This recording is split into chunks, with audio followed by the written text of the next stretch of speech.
Okay, good morning everyone. Good morning. We're at Nagle Catholic College and we have 4 of our Year 12 students with us here, and we're just talking a little bit about our vision for the church in Australia. So firstly I'd like the students to introduce themselves, starting with Tim. Alright, so hi, my name's Tim. I'm in Year 12 at Nagle and I've been here for 6 years. I was born in Australia and my background is Vietnamese. Hi, I'm Abby Attrell and I'm in Year 12 and I've been at Nagle for 6 years. I'm Australian and always will be Australian, so there you go. Hi, I'm Chantal Field. I'm Year 12 at Nagle and I've been here for 6 years and I was born in Australia too. Hi, I'm Charlotte Marquis. I'm in Year 12 at Nagle as well. I've been here for 6 years and I'm also Australian. Okay, thank you very much.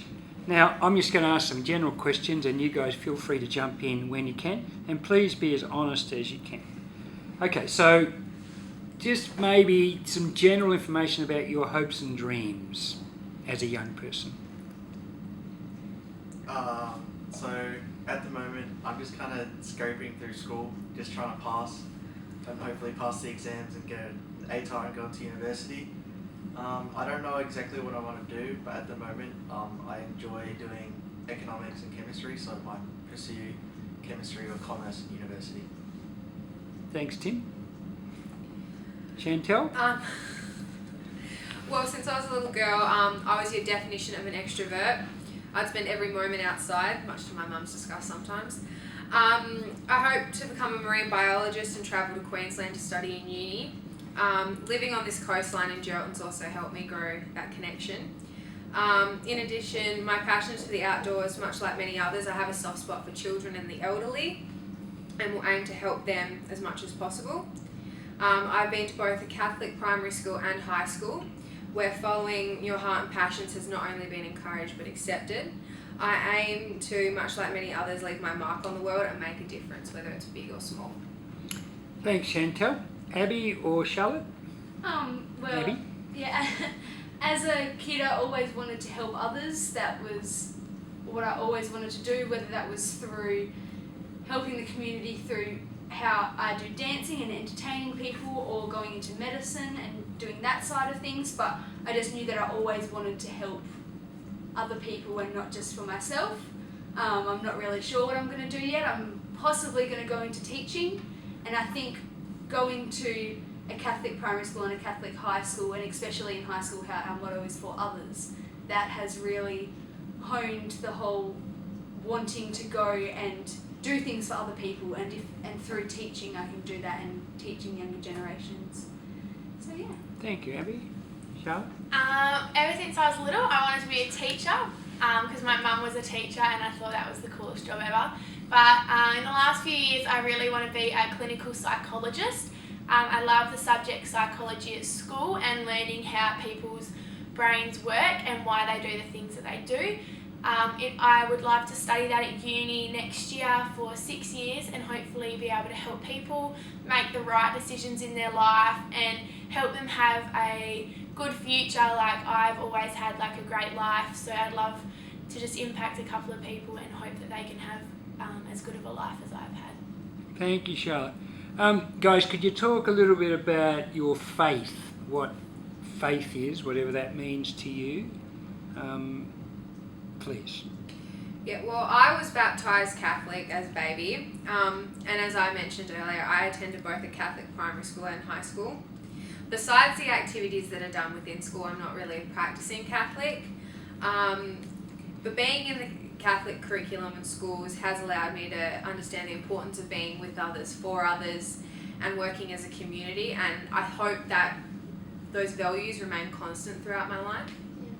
I'm the same as Chantal, and I was baptised as a Catholic when I was a baby, and I also don't go to church as much as I would like to. I've got an extremely busy lifestyle with my family and all of that, but through that I've come to realise that going to church doesn't make you a good Catholic, that having the morals and the beliefs that you've been built on going to a Catholic school or just being a part of the Catholic faith, that is what really builds you to be a good person. Whether you physically go to church or not, that's different to actually doing that. So Thank you.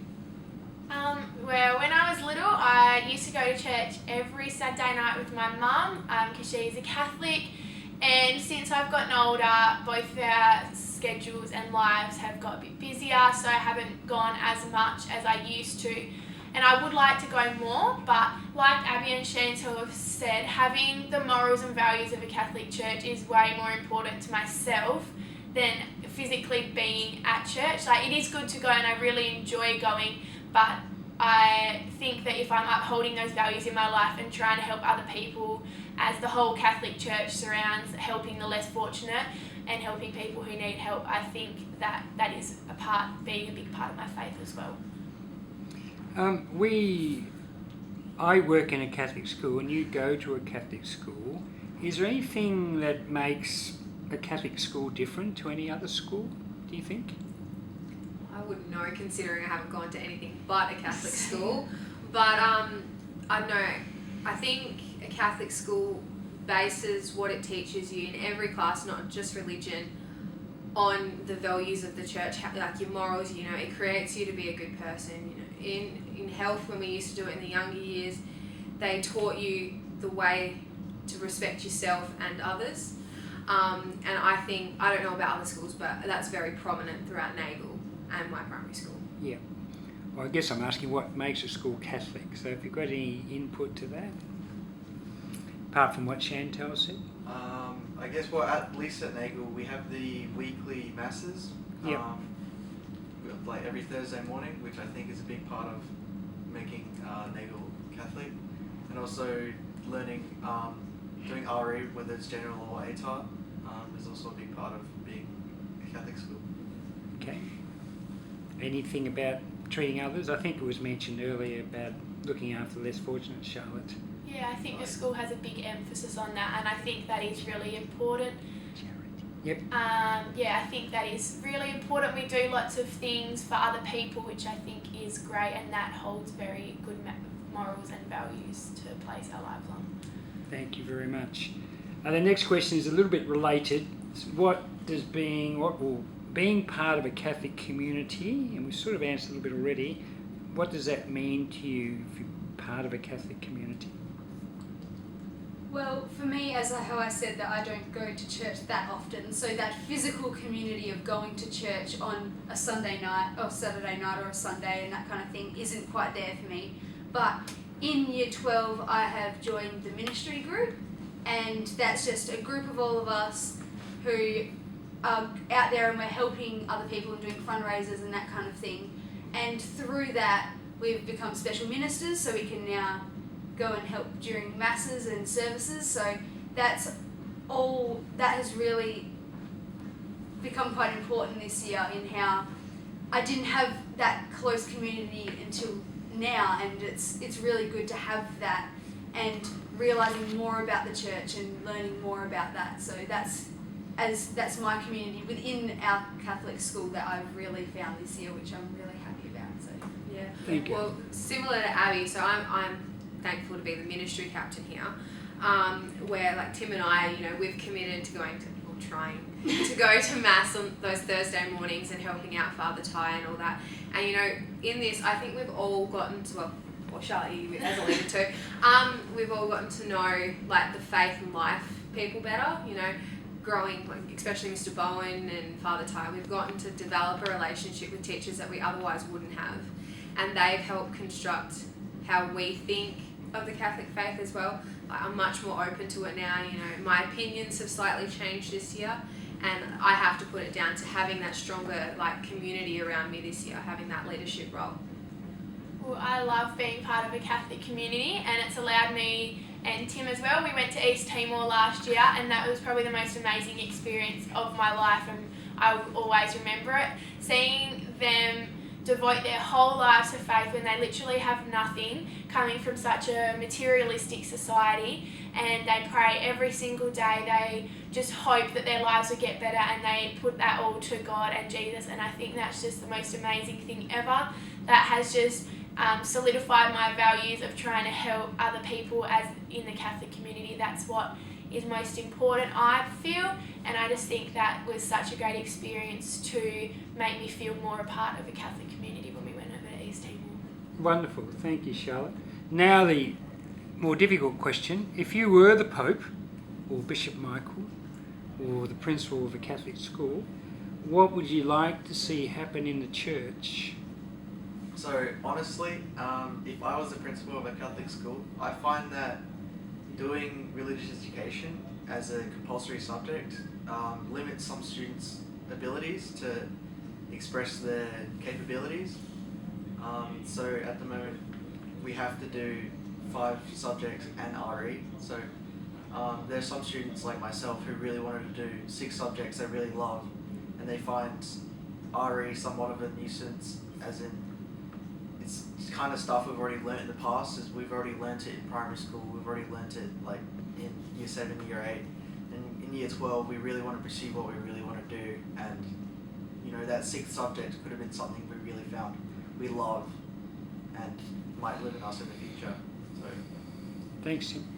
Yeah, well, I agree with Tim. I personally don't. I think studying like religion should be an option in year 11 and 12. Just having that extra option could really push someone in their future. And you know, I know myself. I was actually really interested in psychology, but didn't get the opportunity to do that, which is probably a good thing now. But you know, yeah, no. So like, I definitely see the point in doing it 7 to 10. I think obviously it should be done in a Catholic school because that's why we're here. We join a Catholic school knowing that we're doing religion. So, but yeah, I understand that throughout the recent years the church has done a lot of changes to become more understanding. But I think, especially in a smaller community like Geraldton, we need to see more youth programs and create masses with a lot more energy, intriguing the future generations, because the reality is they are the future, and we've got to engage them somehow. Otherwise, like the church and a lot of other things just might not stick around for much longer, even though they do develop people so much stronger. That makes sense. And Chantal? Well- Complete sense. Well, this is a bit off that topic, but something that's been really resonating with me in the last year, as it's been in the news and all that kind of thing, and through doing HR religion as well, I've learned a lot more about this, and that is same-sex marriage. And before now, I was because how the church wouldn't accept it, and before learning about it in religion, I was like, why, if people want to be happy, why can't they just be happy? If the church is all about others and having a great life and just being happy and that kind of thing, why can't they let them? Like, why are they affecting anyone else?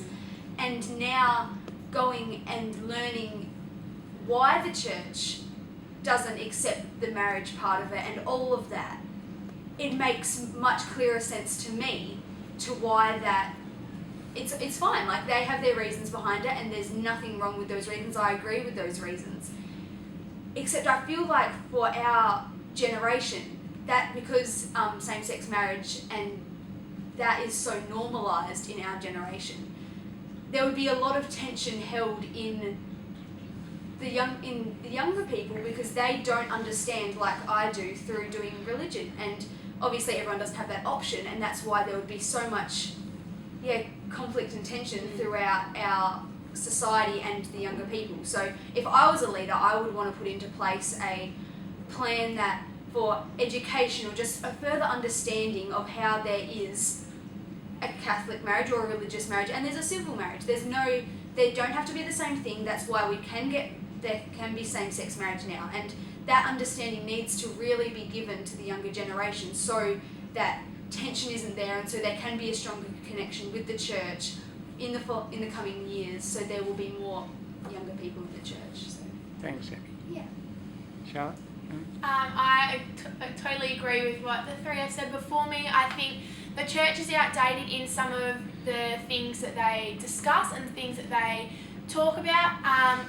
With same-sex marriage and issues like abortion, I understand that they don't have to agree with it, and that is fine, but like Abby said, people need to be told why they don't agree with that and why there's a difference. And I feel like there needs to be more, if there is any support that I don't know of, I think there needs to be more for people who are religious or want to have a Catholic background but are still involved in a same-sex marriage or have experienced an abortion or are thinking about it, there needs to be some sort of support for them so they can understand that the Catholic Church is such a welcoming community, but they are outdating some of their viewpoints and some of their ideas that I think they need to become a bit more open to. Yes, people have made this decision, but they can still be a part of our community and they can still have a strong bond with the Catholic Church. Thanks, Charlotte. Look, guys, thank you very much. I've just got some general questions for you, questions from the floor, or questions that people have asked before. So, the first one is, what makes you anxious, or what makes you worry about the future? What makes you worry at the moment? What makes me worry is the social media and the impact that is going to have on our future lives. I personally think growing up with it, it is a great, social media is great in its ways that it's meant to be used, and I feel like you don't want that to overpower the bad, you don't want the bad things of cyberbullying and whatnot to overpower the good things that it's used for communication with other people. I think that we have lots of distractions in our lives as well, and that you don't want that to become too much of a big issue in the future, and you don't want that to cause any problems. Okay, thank you. Anyone else? So, in terms of the Western Catholic Church, I find that in the near future, it may or may not disappear, as in the fact that I myself, I go to church every weekend, but I only see one or two other people my age, which is like probably less than % of the Year 12s at Nagel, which is a big worry for me because I find that the Catholic Church has really impacted lives of myself and many others, as the girls have said. So with me being one of the only people who go to church, I think it's a big worry because who else? The younger generation is barely present in the church at the moment. So how are we supposed to carry on with one or two, three people left? Okay, so that's a concern for you. Anyone else? Chantal or Abby? Well, similar to Charlotte, social media has become such a big thing these days, and I feel like there's two aspects to social media. Like, you've got your good and your bad, but you have that with everything. Because your good is, I've got a heap of family overseas, and it's so useful. I can stay in contact with my family. But then it also creates this dark circle area, because people have become very themselves. It's how they appear. It's not about others, how they interact with others, what they should be. It's how do I look? Should I wear red lipstick, purple lipstick? It's that kind of very vain outlook on life at the moment. And I think that, if we were to connect with what a society, with what the Catholic Church believes, that you should respect yourself for who you are, how you were born. That's, you only get one life, and that's it. So my biggest concern is that children, the younger generation, you see the Year 7s today, and they're intense with almost how they see themselves. Everything's wrong, nothing's positive, and that's my biggest concern, is that kids get to Year 12 and they're not going to know anything about themselves. They're only going to see what social media and that kind of stuff has shaped them to be, and that's my biggest concern at the moment. Thank you. Abby, anything else? I agree with everything that has been said. I 100% agree with how the church isn't going very, the younger generations in the church, and I admit I don't help to that either, because I barely ever go to church anymore. And with social media, there is such a grey area and such a dark side to social media that is changing everyone's morals and beliefs behind how they see themselves, and how the Catholic morals are being taken away, even though they're sitting right in front of them when they come to a school like ours. So, that's really overtaking and overpowering what we want the beliefs to be, which can become a real worry in the future. Okay, thank you. Okay, so the next two questions, guys, about your faith and hope for the church. So, firstly, Tim, are you comfortable talking about your faith, and what hope do we have for the church in the future? So, my faith is that in the past, Mum would make me go to church every weekend, because she's I'm going to say, she's a pretty hardcore Catholic. Yeah. She really believes in the church. We've got rosaries everywhere. We've got statues of Jesus everywhere. So yeah, that was a big thing. But after, like Charlotte said, after we went to East Timor, I found that faith was like a real big impact on people's lives who really need it. And then I was going like, if people do it in East Timor, then why aren't I doing it here in Geraldton or in the Western community? So I started going to church with Mum every weekend. And yeah, so in terms of talking about my faith, I find that I don't talk about it often because it doesn't really come up in conversations. So when you're making friends, we don't talk about, we mainly talk about what we like, what we find in common. So I see that, I'm friends with my friends because we both play games, or we both like doing chemistry, or we're in the same classes together and we just have someone else to talk to. So I don't see myself thinking that faith impacts my friendships as much. I don't think there's many conflicts between faith in terms of schooling, because we're friends because we have things in common, and we just like each other's personalities. Yeah, I feel very similar, because really the only thing, if you're talking about your faith or anything like that, it'll come to a point how we might be at lunch and there might be a few people who aren't Catholic or aren't religious or didn't go to a religious primary school, and I don't know, something from hymn singing will pop up and we'll all start singing it, and then they'll go, okay, like, what are you doing? And that's real, like, there isn't really any negative side to our religion, in school, because everyone had to do religion in the younger years, so there wasn't really, at least in the school community, there's no, or not that I know of, there's no negative connotations towards anything to do with your religion. I don't know anything outside of school, because I don't know, it doesn't really come up. But I know there's a few people who I know who have really been affected by speaking about their religion to other people who maybe aren't religious or have different, or are a part of a different religion. But for me personally, I haven't come across anything that could change when we get out of school and end up talking about that more. But for now, thankfully, nothing that negative has come about from talking about our own religion. So, yeah. I know. I think the biggest segregation that you see, like based on religion in high school, is whether you're doing a general religion pathway or an ATAR pathway. You get those comments, oh, why are you doing that? That kind of stuff. Why would you do it to yourself? But I don't regret choosing ATAR religion at all. If you like, we've got to do it, and that's fine. So why not make the most of it?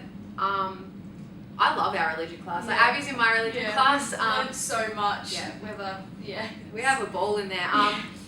But no, I've gotten closer in my religion class with those people in there, and I think that's the positive aspect of a Catholic community, a Catholic school.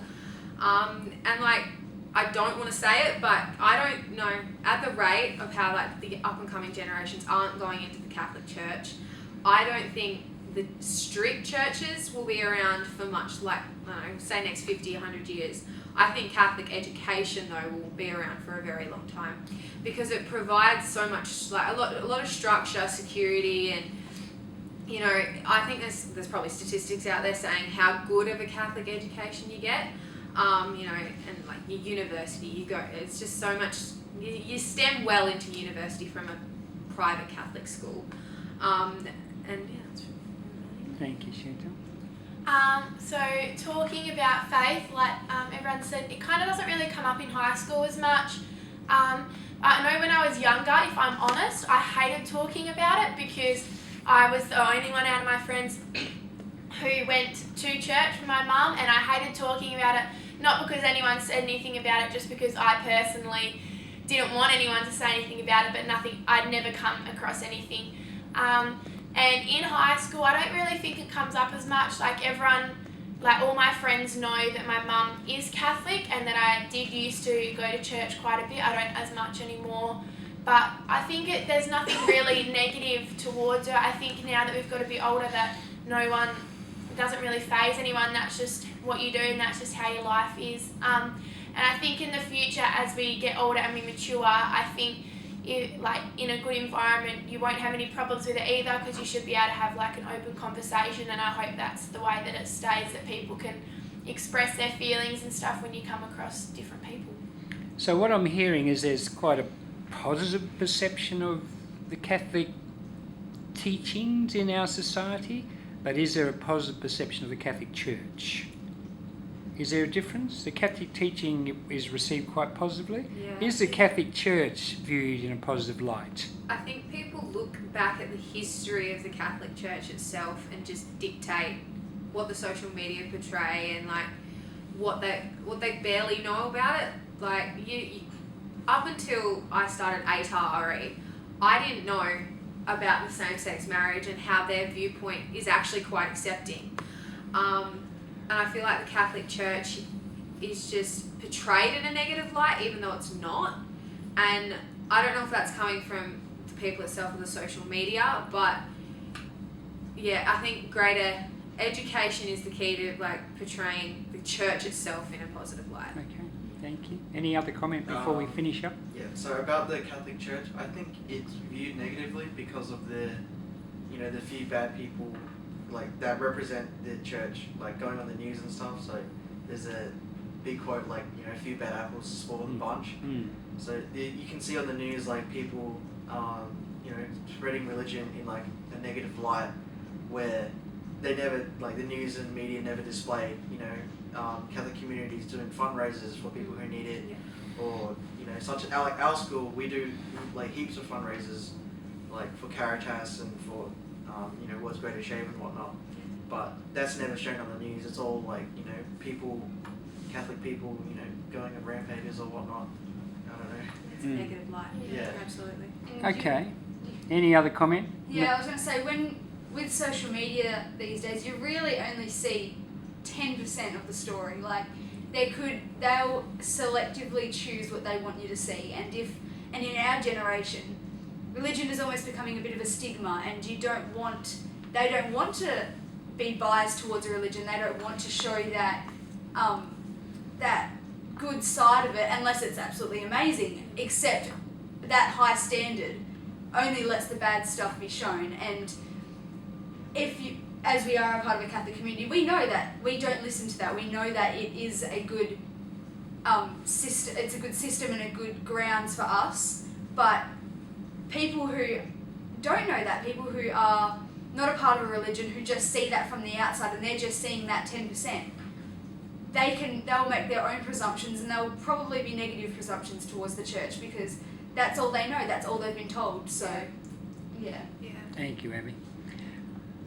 Guys, thank you for your honesty. It's been fantastic, and your very candid responses. The church is looking for signs of hope, and I guess we're looking at signs of hope with you guys, with our youth. Okay, if your positive attitudes can be promoted and nourished through our church and through our communities, I guess there is some hope for the Catholic Church. And so, thank you very much. Thank you. And thanks for giving up your time.